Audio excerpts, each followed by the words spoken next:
Garden Radio. You're with Ray and Faye. This is Let's Talk Gardening. Now we have Jennifer online from Lucinda's Everlastings. How are you? Oh, yeah. Hi, how are you? Very well. Now, we believe you were at the Perth Garden Show yesterday. Yes, I was. Isn't it amazing how it's just got so many plant nurseries and decor and tools, and incredible how diverse it is. It's just fantastic. So I went really to catch up with the nursery growers people later on in the day. Yeah. For the drinks. Yeah, so, yeah. And I got there about 3:00 and wandered around. It was just so amazing. So yeah, I was really pleased to go. I don't have my own stand. I used to years ago, but yeah. But anyway, other people sell them. They're Everlastings for me. For you, yes. We were wondering that. Where can people find them? I think Nursery's got some, Urban Revolution, and there's a few nurseries there like, I get confused, Prickles? Yes. Oh, yes. Pickles, yeah. I think they sell them as well, and, yeah. There's a few outlets there that people could... But to tell you the truth, there's so many different plants there and unusual plants. I was more interested in those than looking for my Everlastings as I was going around. Well, what did you buy, Jen? I'm not very good with plant names. I'm only good knowing everlasting names. So I've just done some gardening lately, and I've got an area that I need to put a creeping vine over the dog kennel on the tennis court. So, yeah, I just went and asked a nursery to tell me, to direct me to the plant that I needed. And for the first time I bought some peonies. Yeah, wow. I saw that and just thought, I have just seen so much about them, so I just thought I would give them a go. They are anyway. I guess I'm very close to my favourite plant. Don't grow them here in Perth. You would have a chance where you are. Oh, no. Okay. So anyway, maybe I'll give them to someone else who can. No, grow them. your climate there is far more suited than ours. All right. Okay. Yep. Oh, well. You'll be okay. Good. And I bought some garlic and some vegetables, and not vegetables, but, just things like that for my garden. So, yeah. Yeah, I think you're in Druitt. Yeah. So, anyway. Sounds like you're in there. Yeah. Now, so when do we plant our Everlastings? Well, in Perth we've just had the perfect season, haven't we? We had a rain, 60 mils, I think it was. I was in Perth at the time. Was it a month ago or 3 weeks to a month ago? So we had that. But then that was great to get the soil moist and weeds germinated, and if people planted Everlastings, fantastic. But then we had the hot spell. Did you have a hot spell in Perth? Yes. Yes. So those people that planted the Everlastings a month ago would have been experiencing a hot spell and thinking, oh my gosh, I planted my Everlastings. Are they going to survive it? I found in Kojonup I planted then too, and I had to water them a little bit just to keep them going. They're generally okay. They're generally absolutely okay. But you do have to get them germinated and established. And once they get their roots down a little bit, they're okay to fend for themselves. But I was just worried when I planted last time a month ago, we did have, in Kojonup it got to 28 degrees in one day, and it continued like that for a couple of days. Yeah, so I was just worried. So I just had to hand water there to keep them through. But now that we've had more rain, I don't have to worry anymore because they're up and going and whatever. Go time. Yeah, it is go time because we've had a little bit of rain last night, and I think it's going to continue for this week a little bit. Yes. So, yeah, perfect. Perfect conditions. Yeah. What else do we need to know? We get our seeds? Yeah. Get your seed and go to Garden Week and choose a sunny spot in your garden, well drained. And if you can remember the year before to see if there was no weeds there, it's probably best to plant where there's not a burden of weeds. Yes. And if there is a burden of weeds, just let the rain come, wait 10 days afterwards, control the weeds before you plant, because Everlastings, there's little opportunity to control weeds once they're up and growing. So, and then Well, generally, if you have a compacted soil or hard-setting soil, I would recommend digging it up first and then scattering the seeds on top and raking them in. Raking them in kind of pushes them, presses them into the soil and helps them germinate a little bit better. I mean, years ago, I used to just say scatter them on the surface, don't worry about it, that's fine, which is also fine, but they take a little bit longer to come up. And so just raking them over just gets better seed soil contact and just allows the plant to germinate quicker. So, and then water them in. I mean, if you want to do it just before the rain and the rain waters them in, that just helps them bind to the soil. So yeah, it's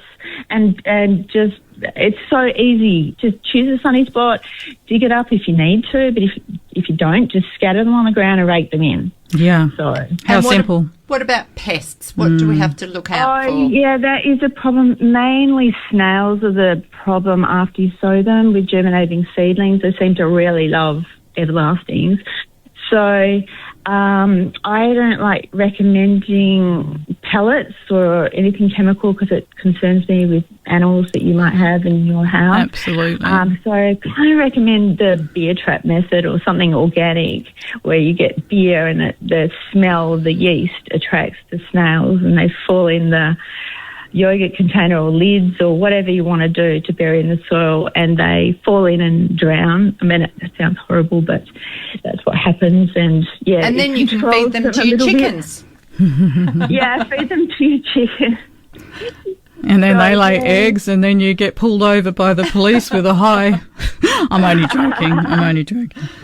Yeah, no. So, yeah, you do have to look at control of those. If you think you've got a problem with snails, then you will have a problem with snails. So don't let them nibble off the seedlings before you even see them come up and get going. Stay vigilant. Yeah, do that. So. And what about fertiliser? Well, they don't really need fertiliser, but if you do want to put some on a few weeks after planting, it gives them a little bit of a boost, but they don't really need fertiliser. Okay.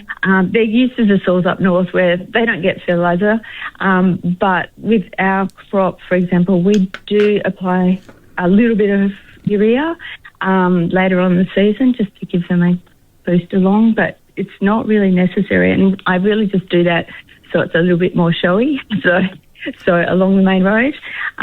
But yeah, just choose a good all-purpose fertiliser if you wanted to do that, or if you think your soil's a little bit deficient, you might like to use some trace elements if you'd like. But generally, they're a sort of easy care plant. You just scatter them in the garden and they come up, and they're just so easy. That's what people love. Except for the snails, you need to be control of those. So as long as you manage the pests, they will grow, but they can grow better and more showy if you do add fertiliser. Yeah.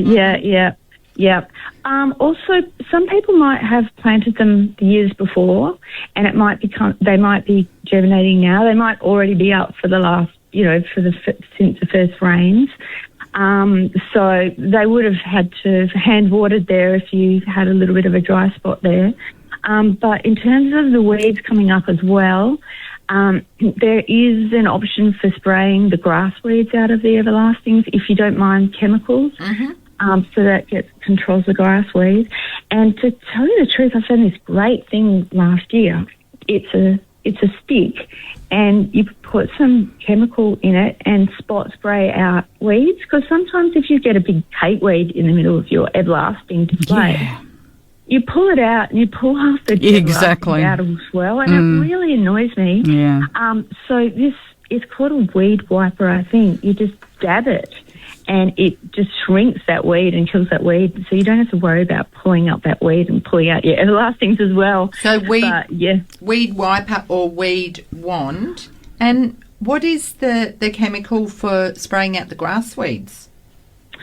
It's Fusilade. Okay, Fusilade. And I think, you've got to be careful with how fast you walk and what the rate of spraying it is, because you don't want to spray too much. But yeah, that's just for situations where you've lost control of the grasses. So I'd hate for the everlastings to be removed, but just for the sake of a few grasses. But that's what we do if we have a problem with grasses in our crop. Well, you've got acres.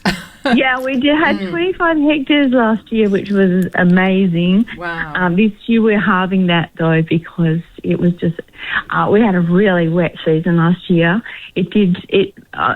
As much as we say put in a nice well-drained soil last year, it was just a demonstration that everlastings can survive constant waterlogging. Wow. So, and the crop was really beautiful. We have an open day in October. We might have it a little bit earlier this year. We might sow a little bit earlier. So we had 1,000 people last year, even though the weather was horrific. But anyway, people still came down and they just allowed to wander through and how beautiful if they want, and the money goes to charity. So that's awesome. Sensational. And tell me, with people that may have seeds from last year, are they viable year to year, or? They're absolutely fine. I mean, they last, really, they keep on lasting for about 20 years or 10 or 20 years. So if you've gotten a packet in the back cupboard, just drag it out and plant it. It's absolutely fine.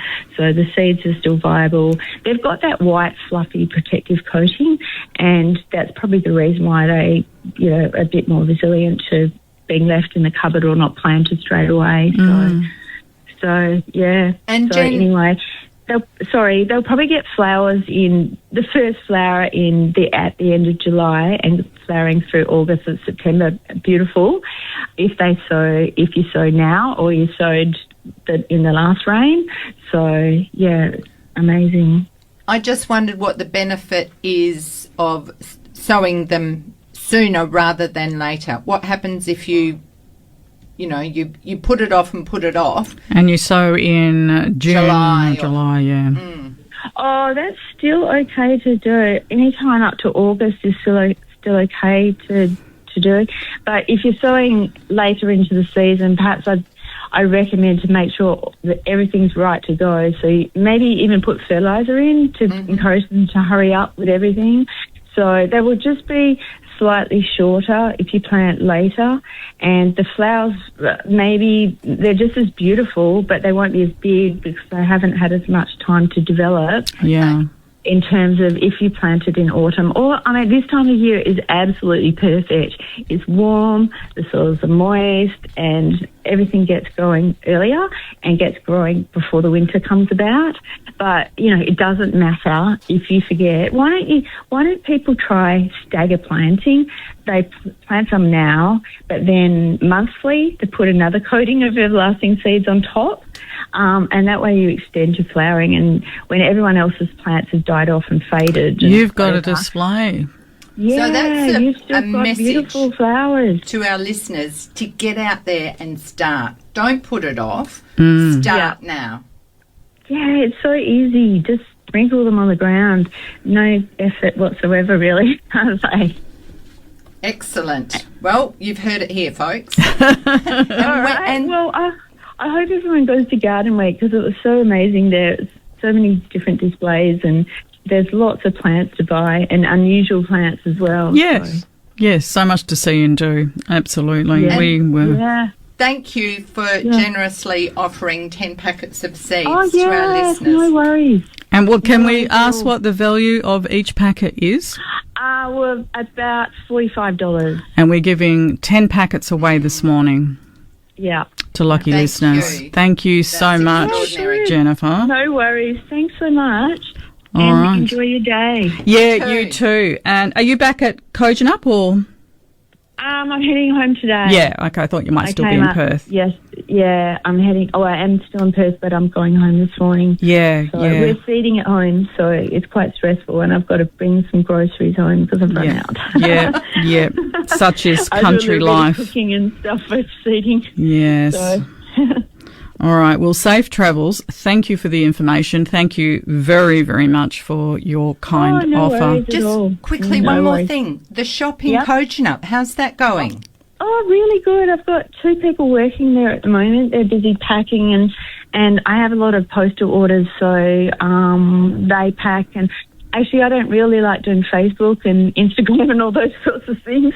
So I get those technical things sorted by those people as well, because they're a bit younger than me. Good on you, Jen. Yeah, well done. no, it's going really well. It's really good because I can get their orders straight away out the door, and rather than posting from my farm, they post from town, and I have the post office just down the road, so it's great. Yeah, right. Fantastic. Love Well, Kojonup. So, Beautiful yeah, part call of the in world. one day, because I've just put some bright signs up so you can't drive past Lucinda's Everlastings because they're so bright on the side of the highway. So excellent. All right. Thank you. All right. Take care. See you. Bye. All right, look after you. Bye.